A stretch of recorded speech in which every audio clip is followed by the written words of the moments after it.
हाय, hello, नमस्कार. आपण ऐकत आहात कॉन्ट्रॅक्ट मॅरेज भाग 12. महाबळेश्वरची ती पहाट अत्यंत शांत आणि धुंद होती. रिसॉर्टच्या खिडकीतून येणारी थंड वाऱ्याची झुळूक खोलीतील पडद्यांना हलवत होते. विराज आणि आराध्या दोघेही शांत झोपले होते. मग विराजला जाग आली तेव्हा त्याच्या मिठीमध्ये आराध्या झोपलेलीच होती. त्याला स्वतःच्या बाहूमध्ये आराध्याचा आश्वासक स्पर्श जाणवला. कालच्या रात्रीच्या मिलनानंतर दोघांमधील अंतर आता पूर्णपणे मिटलं होतं. विराजने खाली पाहिले की आराध्या त्याच्या छातीवर डोकं ठेवून शांत झोपली होती. तिच्या चेहऱ्यावर एक वेगळंच समाधान होतं. विराजने तिच्या विस्कटलेल्या केसांच्या बटांना हळूच बाजूला केलं. तो निरागस चेहरा शांत झोपेत होता. त्याने विचार केला, ज्या मुलीला मी फक्त एका कराराचा भाग मानत होतो, ती आज माझं सर्वस्व बनली आहे. लॉजिक सांगतं की फक्त एक भावना आहे, पण माझं हृदय सांगतं की हेच माझं आयुष्य आहे. त्याने तिच्या कपाळावर एक कोमल किस केला, ज्यामुळे आराध्याची झोप चाळवली. तिने हळूच डोळे उघडले आणि समोर विराजला हसताना पाहून ती पुन्हा एकदा लाजेने त्याच्या मिठीत शिरली. आराध्या अस्पष्ट आवाजात म्हणाली, विराज, किती वाजले? आपण पुन्हा पुण्यासाठी कधी निघणार आहोत? विराज तिला अधिक जवळ ओढत म्हणाला, वेळेचं काय ग? काय करायचंय आपल्याला वेळेचं? आज संपूर्ण दिवस फक्त तुझा आणि माझा आहे. आपण पुण्यात गेलो की पुन्हा तेच आयुष्य, तेच प्रॉब्लेम्स आणि तोच जगाचा दबाव सुरू होईल. मला हे क्षण थांबवून ठेवायचे वाटत आहे. काय झालं आराध्या, तुला इथे करमत नाही का? तसं सांग. त्यावर आराध्या म्हणाली, नाही विराज, तसं काही नाही. पण अक्कासाहेब, त्यांची थोडी काळजी वाटते. त्यांची काळजी ते सगळे व्यवस्थित घेत असतील ना? त्यावर विराज म्हणाला, हो आराध्या, तू नको काळजी करू. अक्कासाहेबांनीच आपल्याला इथे पाठवलं आहे ना, मग त्या तिथे व्यवस्थितच असणार. जर तसं काही त्यांना थोडं बरं वाईट झालं असेल तर ते आपल्याला कळवलं असतं ना फोन करून. सोड ते सगळं, जाऊ दे. चल आवर पटकन, फ्रेश होऊन आपल्याला बाहेर जायचंय. तशी आराध्या म्हणाली, कुठे जायचंय? विराज म्हणाला, कळेल लवकरच. कळेल, तू आवर, जा बघू. आराध्या म्हणाली, का मी एकटीनेच आवरायचं का? आणि तुम्ही कशीच पारुशी येणार आहेत का? तुम्हालाही आवरायला हवं ना? त्यावर विराज म्हणाला, हो ग माझी आई, आवरतो. मग दोघेही मस्तपैकी आवरून फिरायला जातात. दोघांनी तो पूर्ण दिवस महाबळेश्वरच्या निसर्गात घालवला होता. स्ट्रॉबेरीच्या मळ्यात फिरताना, वेनात लेकवर बेटिंग करताना. विराजने आराध्याचे हात एका क्षणासाठीही सोडला नव्हता. पण सुखाच्या या प्रवासात संकटाची चाहूल कोणालाच नव्हती. इकडे जहागीरदार वाड्यात काही वेगळंच राजकारण शिजत होतं. काकूंचा डाव म्हणजे इकडे काकू वेगळाच डाव खेळत होत्या. पुण्यात जहागीरदार वाड्यांच्या लायब्ररीमध्ये काकू आणि प्रतापकाका काहीतरी खेळ खेळत होते. त्यांच्या समोर विराजच्या ऑफिसमधील काही अत्यंत गोपनीय फाईल्स होत्या. काकू म्हणाल्या, हे बघा, विराज आणि ती आराध्या तिकडे महाबळेश्वरला प्रेमाचे पेव फुटल्यासारखे फिरसायल. जर ते दोघं एकत्र आले तर या घरावर आणि बिझनेसवर त्या मुलीचं राज्य होईल. आपल्याला काहीही करून विराजच्या मनात पुन्हा एकदा तिच्या वडिलांबद्दल संशय निर्माण करायला हवा. नाहीतर आपलं काही खरं नाही. मोलकरांसारखं या घरात वावरावं लागेल. त्यामुळेच म्हणते, आत्ताच वेळ आहे. आपल्याकडे जे काही करायचे ते लवकर करा.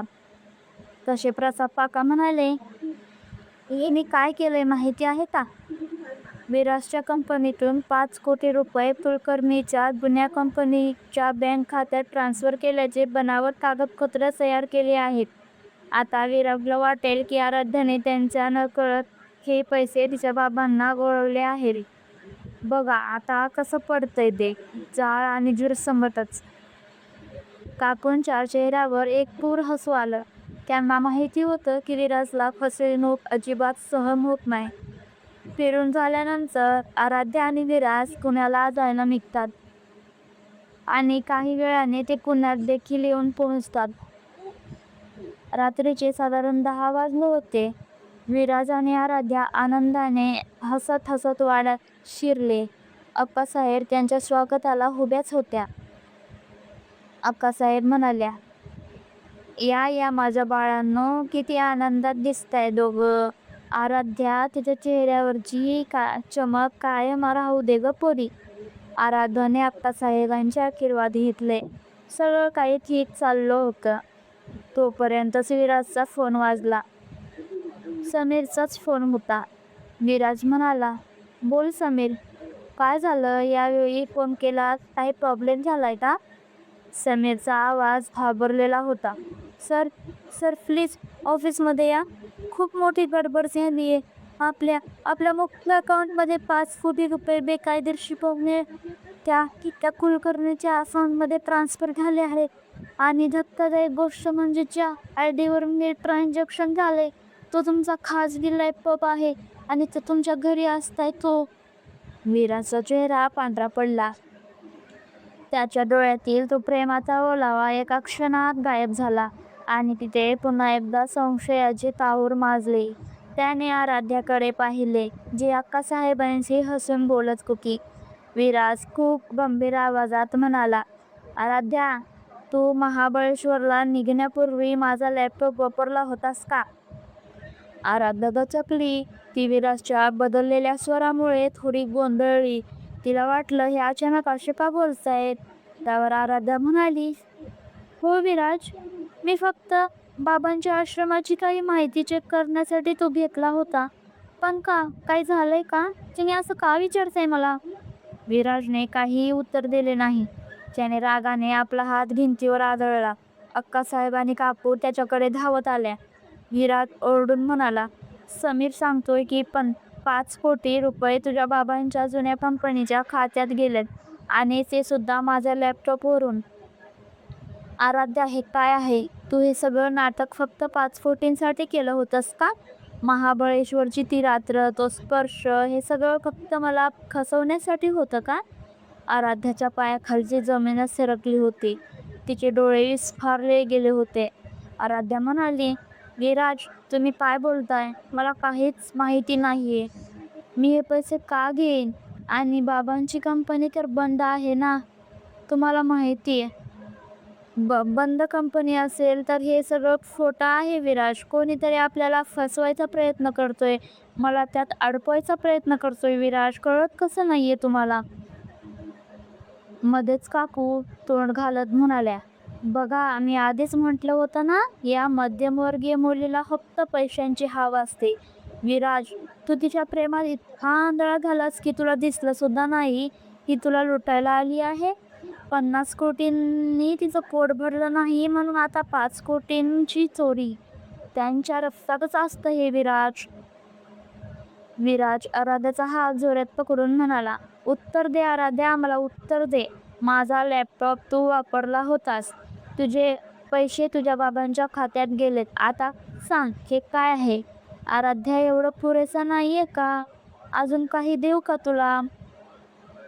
तू माझ्या विश्वासाचा खून केलायस आराध्या. तुला वाटलं की मी प्रेमात पडलोय म्हणून मी डोळे मिटून घेईन. आराध्याच्या डोळ्यातून घळाघळा अश्रू वाहू लागले. ज्या हाताने काही तासांपूर्वी तिला फुरवळलं होतं तेच हात आज तिला गुन्हेगार ठरवत होते. आराध्या म्हणाली, विराज, माझ्यावर विश्वास ठेवा. मी असं काहीही केलेलं नाहीये. मी शपथ घेते माझ्या बाबांची. विराज, शहानिशा न करता तुम्ही असे माझ्यावर खोटे आरोप करू शकत नाहीत. तुम्हीच म्हणाला होतात ना, मी तुझी कधीच साथ सोडणार नाही. आपल्या नात्यामध्ये किती विश्वास निर्माण झाला होता विराज. मग असं कोणाच्याही सांगण्यावरून तुम्ही लगेच माझ्यावर संशय घेतलात? मी खरं सांगते विराज, मी माझ्या बाबांची शपथ, खोटी शपथ कधीच घेऊ शकत नाही विराज. तसा विराज म्हणाला, बाबांची शपथ घेऊ नकोस. या बापाने तुला आजवर पोचला ज्याची शपथ घेणं तुला शोभत नाही. आत्ताच्या आत्ता या घरातून निघ बाहेर. मला तुझा चेहरा सुद्धा बघायची इच्छा नाहीये. तू माझी पत्नी नाहीस. तू फक्त एक फसवणूक करणारी करारबुद्ध मुलगी आहेस. अक्कासाहेबांनी विराजला थांबवण्याचा खूप प्रयत्न केला, पण विराजचा संताप 7व्या आसमानावर होता. त्याने आराध्याला अक्षरशः हॉलमधून बाहेर काढलं.